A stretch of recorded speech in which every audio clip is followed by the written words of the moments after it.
Pourquoi ma conversion a été rapide?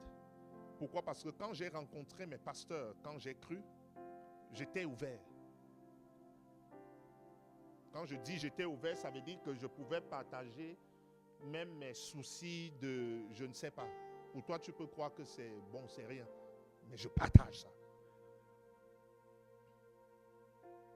Mon nom me dérangeait.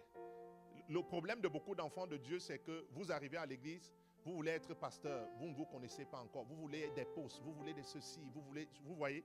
Et donc, ça empêche plusieurs d'enlever le voile, d'enlever le vieil homme, d'exposer les démons cachés parfois dans l'âme, d'être guéri dans son cœur, des blessures parfois transgénérationnelles, des blessures de l'enfance. Et ça, c'est ce que tu dois exposer. Mais tu n'exposes pas et tu dis, je connais. Pourquoi on ne m'a pas donné? Moi, je veux le poste de ceci.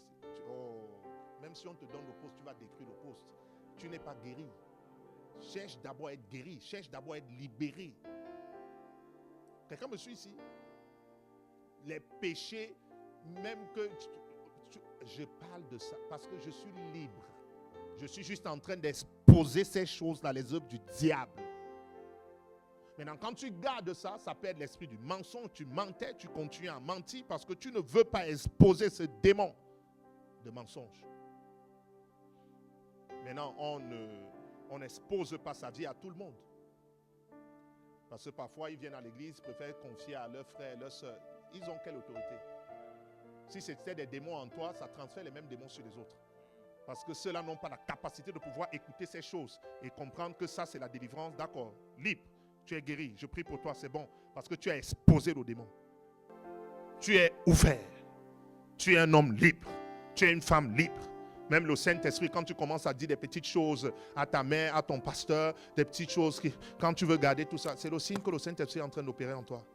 Quand tu veux garder, machin, c'est ma vie. Quelle vie? Qui a été crucifié sur la croix? Non. Tu dois jeter ça. Tu dois te libérer. Si tu es devant ton père, si c'est ta mère, ce sont des personnes que Dieu t'a données en fait pour être comme devant Dieu. Et si tu ne peux pas l'être devant eux, il y a un problème. Alors, est-ce que quelqu'un est en train de comprendre l'enseignement de ce soir? C'était ça, cette unité-là. Donc, il avait donc présence et il n'avait pas un père spirituel. Son père spirituel, c'était Dieu. Donc, il pouvait communier avec lui, il lui dit des choses. Il dit peut-être que, bon, je viens de voir un arbre là, je n'ai pas compris. Explique-moi. Bon, papa, je suis un peu, je ne sais pas. Bon, d'accord, il n'y a pas de souci, il n'y a pas de souci. Et tu évolues. Parce que ce que les gens gardent, en fait, c'est montrer leur faiblesse. Mais la puissance s'accomplit dans la faiblesse. Donc, quand tu as du mal donc, à montrer ta faiblesse,